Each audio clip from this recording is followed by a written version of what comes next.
Diputados federales que el día de hoy nos acompañan. Agradezco también la presencia el día de hoy de la licenciada Lorena Beltrán, que también representa gran parte de este movimiento.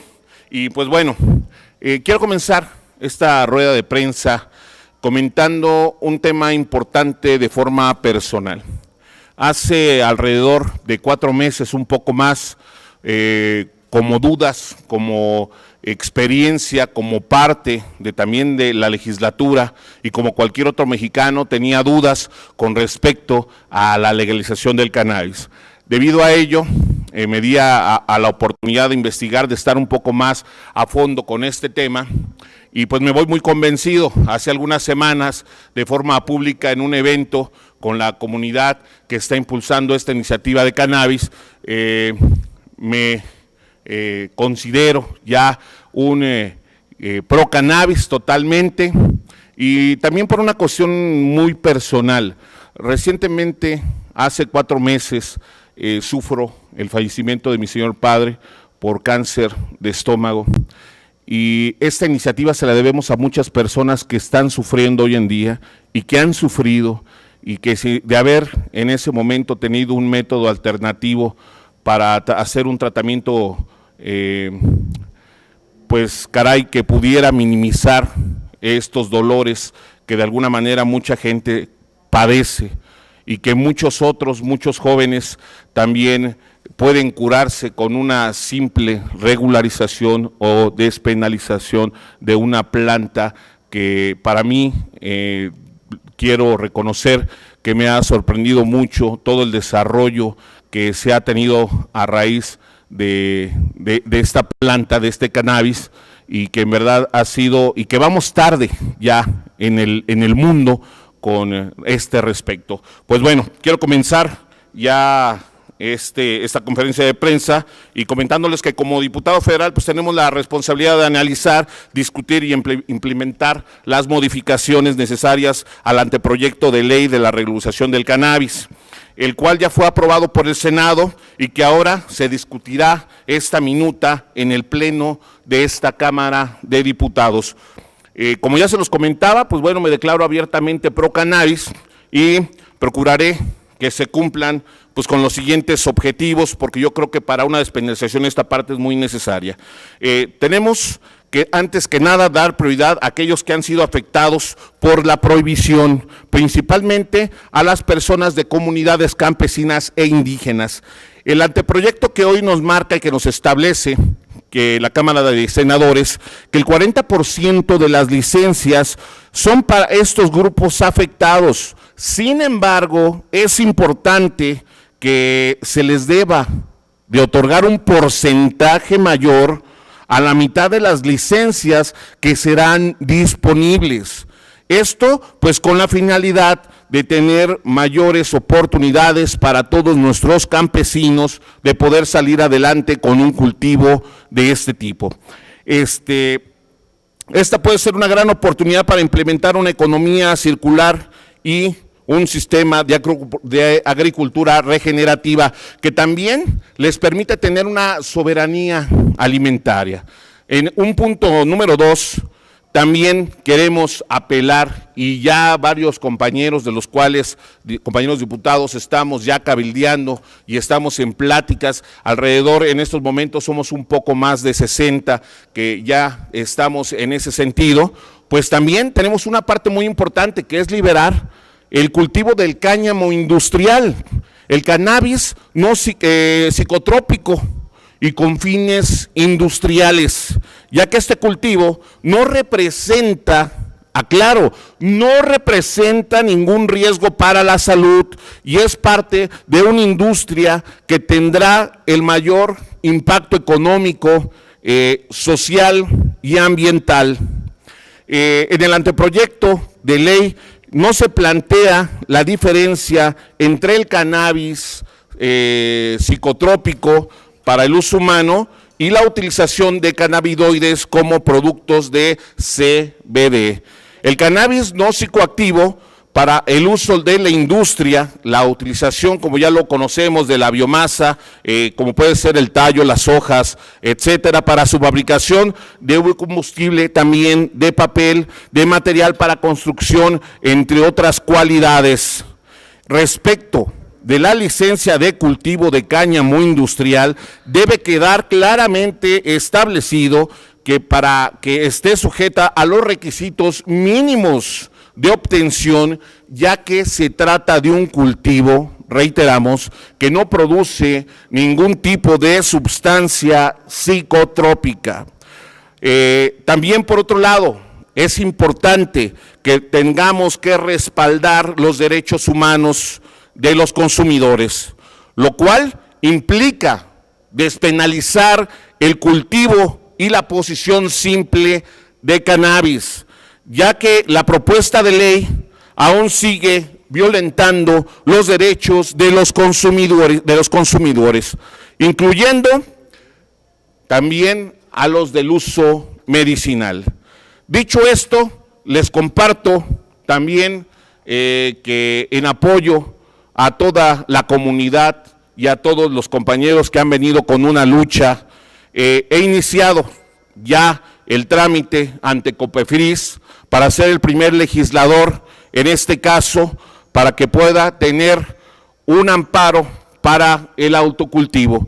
Esto, se los repito, es con la intención de apoyar de manera simbólica a toda esta comunidad y a toda aquella sociedad que de manera libre quiere ejercer su pleno derecho, el cual, le comento, permiso, amparo, ya se le ha otorgado a más de 1,000 personas en el país, gracias a la jurisprudencia del 2018.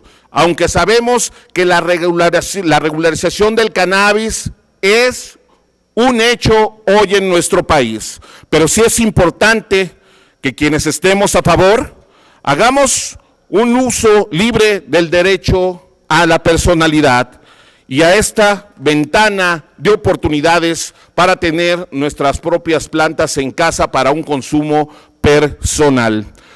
Por último, quiero enfatizar que la parte tributaria también es una parte importante en este tema que nos corresponde trabajar desde la Cámara de Diputados, que también debemos ser muy conscientes que considerando la experiencia internacional, como ya lo hemos visto en otros países que han liberado esta planta, la cannabis, pues han logrado bastantes ingresos también por impuestos. Hablando de la parte de los productos para fines recreativos, el cannabis con el más del 1% de THC, toda vez que los mismos son considerados un estupefaciente y o psicotrópico. Es claro que indudablemente estos productos no van a quedar exentos del IEPS. Sin embargo, dicho impuesto no puede ser aplicable para cualquier otro producto que no sea con fines recreativos, como son los medicamentos y los productos industriales. En este sentido, considero que lo que debemos buscar, que los productos recreativos se les aplique una tasa baja, que puede ser desde un 20 hasta un 50% máximo, equivalentes a la tasa para bebidas alcohólicas. Esto con el fin también de no sobreregular este producto. Al igual que la prohibición no disminuye el consumo, las altas tasas de impuestos tampoco lo van a hacer, como sucede con el alcohol y el tabaco. Si insistimos en agregar impuestos muy altos, como en California, como lo que ya hemos visto, esto nos va a ocasionar un incremento definitivo, un alza para el mercado negro y más a un riesgo para la salud pública por no existir productos que cumplan con la normatividad. Sin la prohibición o con la prohibición, el consumo de cannabis en nuestro país no ha disminuido. Por supuesto, tampoco vamos a lograr una disminución con altos impuestos. Lo que buscamos es que esta ley, esta minuta que nos envía el Senado, pues esté de alguna manera mejor enfocada, sobre todo para que podamos beneficiar al campo, a nuestros agricultores, también de esa manera proteger los derechos humanos de los consumidores y que estemos preparados como país para este tipo de acciones y sobre todo, como ya se los comentaba, no con altos impuestos. Espero que quiera participar alguno de mis compañeros diputados con este tema. La reunión que hoy tenemos, como pueden ver, pues bueno, por cuestiones de la contingencia, pues no podemos estar muchos compañeros diputados el día de hoy aquí. Sin embargo, nosotros y cada uno de nosotros ya estamos cabildeando en los diferentes grupos parlamentarios y creemos que la iniciativa va por México, va a pasar y vamos a tener esperemos que para ya febrero, ya liberado en su totalidad, sobre todo despenalizado el cannabis en nuestro país. Compañera Lorena Beltrán, ¿gusta usted tomar la palabra? Sí, claro. Muchas gracias. ¿Alguno de mis compañeros diputados? Por favor, Lorena, gracias.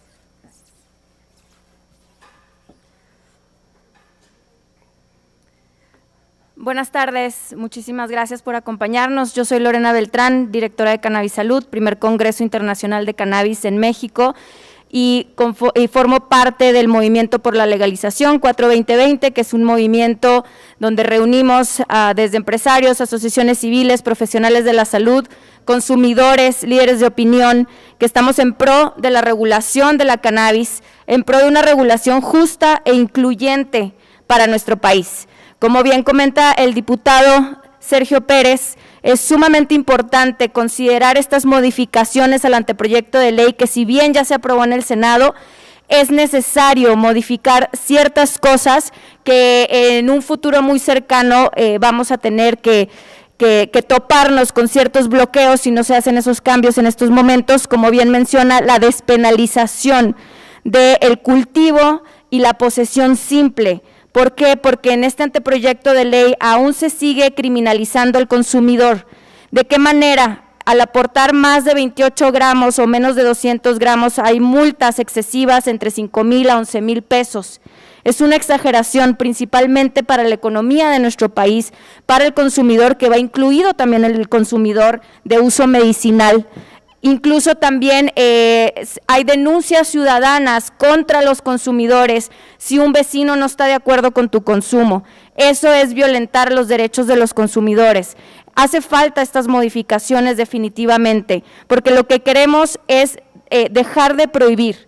Como dijo nuestro presidente, no podemos seguir prohibiendo. Esto es uno de los puntos por qué se está regularizando también la cannabis. Vamos a evitar más extorsiones hacia el consumidor por parte de las autoridades, quitando estas altas multas. Si es más de 200 gramos ya es considerado un narcomenudeo con años de prisión y multas muchísimo más grandes. Creo que los esfuerzos deben de estar enfocados a combatir otro tipo de verdaderos crímenes violentos, más que ir detrás de un consumidor cuando esto ya es un hecho y se está legalizando. Por otro lado, sabemos que se quiere dar prioridad como muestra de perdón hacia las comunidades indígenas y las personas que han sido mayormente afectadas por esta prohibición durante tanto tiempo, porque sabemos que la misma prohibición ha causado más muertes que incluso el consumo de las drogas. Entonces, en estos momentos, en este anteproyecto de ley, se habla de cierto porcentaje de licencias para estas comunidades. El tema es que no queremos que solamente quede plasmado en palabras, sino que en una regulación se vea realmente cómo se va a ayudar directamente a las comunidades, a los ejidatarios que cuentan con el 40% de las licencias, que no quede solamente escrito. ¿Cómo vamos a llevar a la acción para que verdaderamente estas licencias se pongan a trabajar en pro de ellos, de estas comunidades, que esa economía se quede en su comunidad? Como bien lo dice el diputado, la economía circular es sumamente interesante. Incluso en el Senado ya se han propuesto iniciativas sobre la economía circular y la agricultura regenerativa, que es regenerar el suelo a través de plantas tan nobles como la cannabis. Sabemos que es una planta que absorbe el dióxido de carbono para crear oxígeno, limpia los suelos, el agua, el aire, y además es un cultivo que al transformar su tallo, simplemente triturarlo y mezclarlo con cal, tenemos un concreto hecho de cáñamo súper resistente,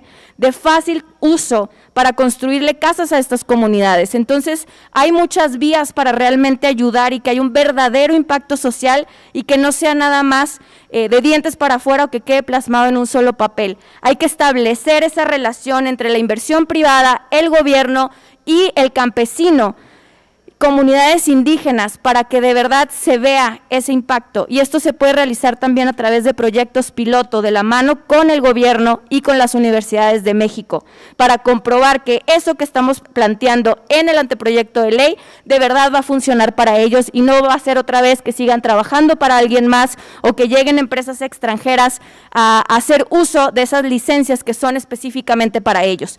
Estos son de los puntos más importantes, incluyendo el cáñamo industrial, que como bien dice el diputado, no tiene ningún riesgo a la salud, tiene grandes beneficios sociales, ambientales y económicos.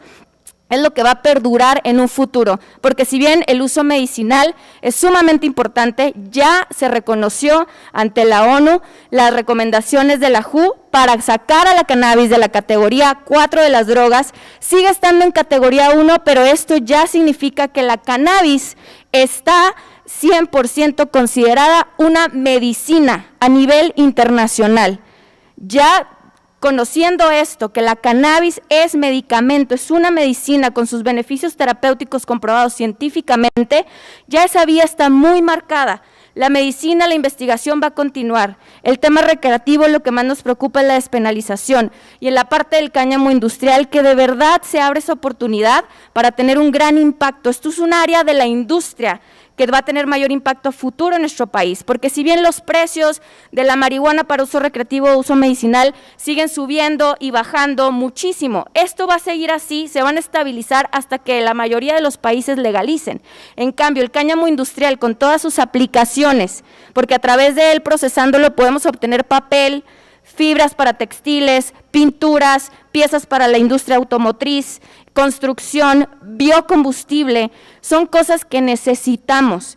Ya no es ponernos a pensar de qué manera, si sí lo vamos a hacer o no, esto ya es una necesidad, necesitamos también opciones verdes para nuestro país, para ayudar con el cambio climático, para ayudar a regenerar los suelos, la biodiversidad del suelo, que ahorita en estos momentos estamos destruyendo. Entonces, hay que verlo esto con esta perspectiva también de impacto ambiental. Estos son los principales puntos y confiamos plenamente en los diputados que en estos momentos están discutiendo y posiblemente implementando estas modificaciones al anteproyecto de ley para que sea una ley hecha a la medida para México y no estar copiando lo que está haciendo Canadá o Uruguay. Somos un país totalmente diferente, con circunstancias diferentes, con una historia diferente, y es importante hacer este traje a la medida para que sea una industria con el sello mexicano. El mundo nos está volteando a ver. México está en el foco internacional. Todos quieren venir a hacer negocio aquí porque saben que México es el principal productor de cannabis en el mundo y tenemos un gran potencial. Pero antes de abrir todas esas puertas necesitamos reforzarnos nosotros aquí dentro como sociedad mexicana para salir orgullosamente con una industria que nos pertenece, que siempre nos ha pertenecido y que no estamos dispuestos a regalar, porque esta es una oportunidad para sacar de nuestro país de la crisis económica y la crisis de salud que estamos viviendo en estos momentos. Gracias. Muchas gracias, Dori. Muchas gracias. ¿Alguno de mis compañeros quiere tomar la palabra? Pues, compañeros de los medios, muchísimas gracias. Yo solamente quiero reiterar el compromiso que tenemos todos los diputados federales y sobre todo la responsabilidad, la gran responsabilidad que hoy tenemos de poder escuchar a todas las voces. Hoy nos hemos dado a la tarea de ir en ese camino, escuchando a las diferentes voces para tener una despenalización y que esto sea lo que más convenga a nuestro país. Agradecer todo su tiempo y vamos a estar aquí para apoyar a nuestros amigos de las asociaciones civiles, por supuesto, a escuchar, como ya se los repetía, a todos los actores en este tema del cannabis. Pues por su atención, muchísimas gracias, excelente tarde.